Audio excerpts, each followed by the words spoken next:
ከጓደኛዬ ጋር በጋራ ስራ ጀመረን። አብረን የሰራንበትን ገንዘብ ሊሰጠኝ አልቻለም። በዚህም የተነሳ ግጭት ውስጥ ገባን።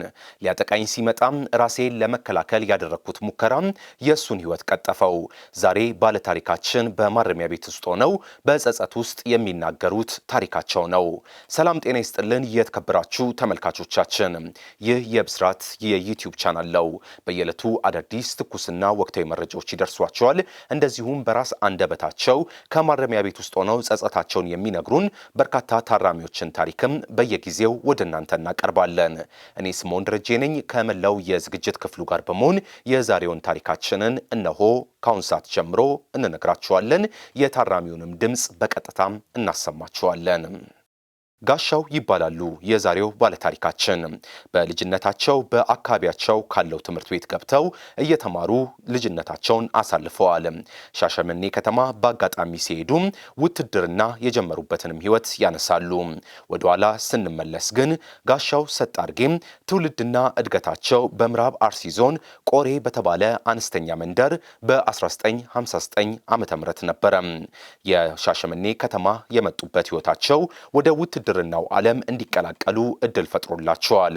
እዚያም ስልጠናቸውን አጠናቀው ወደ ወሎ ክፍለ ሀገር በቀድሞ አጠራር ወረኢሉ ወረዳ ተመድበው እየሰሩ ያለ ከአንዲት ወጣት ጋር ተዋውቀው ትዳር መሰረቱ።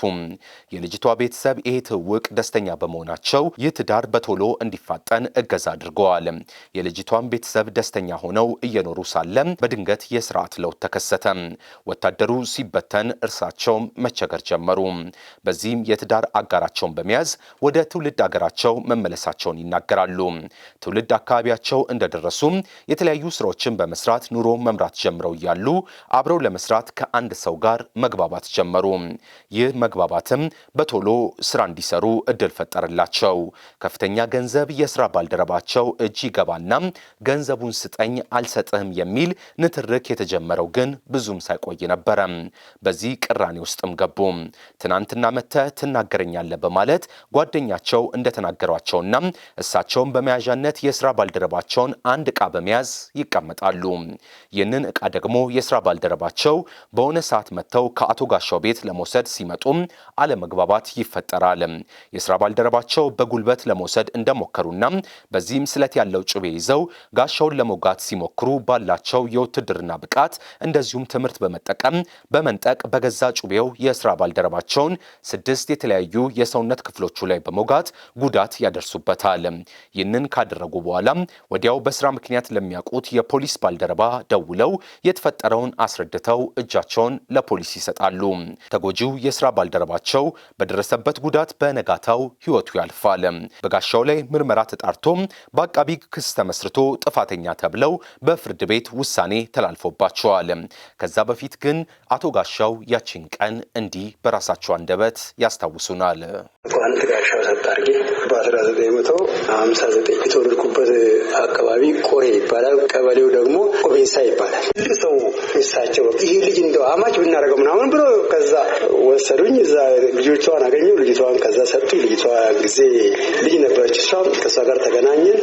እሷን እንዳገባ አረጉኝ። ከዛ በቃ እሷ የህይወት ቤት ሲጠፋ ማለት ነው የውትድርና ቤት ሲለቅ ያንን ያቺ ልጅ ጥዬ አልቀርም እኔማ ካንተ ጋር አልቀርም ብላ ይዣት እዚህ ወጣሁ። እስከዛሬም እዚህ ያለችው እሷ ነች። እዚህ ትዳር መሰረት አብልሸግ ብናገባው ከግብርና እዛው እያገለገልኩ እያለ ደግሞ ትንሽ ሁኔታዎች ሳይሳኩልኝ ሲቀሩ ተነስቼ ወደ ከተማ ገባሁ። እሷን ዛል ማከራለሁ ብላ እሷን እዛ ትቼ መጣሁና እዚህ ሻሸመኔ ገባሁ። ወንድሞቼ እዚህ ነበሩ። ልጆች 2 ልጆች አሉኝ። አንዱ የመጀመሪያው 32 ነች፣ ያኛው ደግሞ 30 ዓመት ልጅ አለኝ። ትልልቅ ልጆች አሉኝ። እዚህ እንደገባው ንግድ ጀመር። ንግድ ዓለም ላይ እያለን ትንሽ ከሰው ጋር ተጋጨን። ከሰው ጋር ስንጋጭ ከዛ ተነሳውና ሌላ ቦታ ቀየርኩና ገባው። ማለትም እዚሁ ሻሸመኔ ላይ መጀመሪያ ከንግዱ ቦታ ላይ የተዋወቅነው በስራ ጉዳይ ማለትም በንግድ ላይ ነበር የተዋወቅነው። በገንዘብ የተነሳ አልግባባል። ገንዘብ የሆነ ገንዘብ አጎደለብኝ። ይሄን ገንዘብ ስለው አንተ ትናንትና መጣህ እንዴት እንደዚህ ታደርገኛለህ ምናምን ከሚለው ቆየ። በዛ ላይ ተጣላን። ሽማግሌዎች ብዙ ጊዜ አዩ፣ ብዙ ጊዜ አስታረቁን። ያን ገንዘብ ሊሰጠኝ አልቻለም። አዳር ምሰራው ብልጅ አለ ማደያ ስራ አድሬ ወጣውና እረፍት የምናደርገው ቀን ነው። ልብስ ቀይሬ ቤት ገብቼ እንደተኛው እያለ እዛ ቤት መጣ። ዕቃ ነበር ሌላ ያን ዕቃ ወስዳለሁ በግድ ብሎ መጣ። አይ ይሄን ዕቃማ በግድ አትወስድም ከሚል አኳያ በዛ ላይ ተጋጨን። ወደ 4 ሰዓት አካባቢ 3 ሰዓት ተኩል አካባቢ ይሆናል።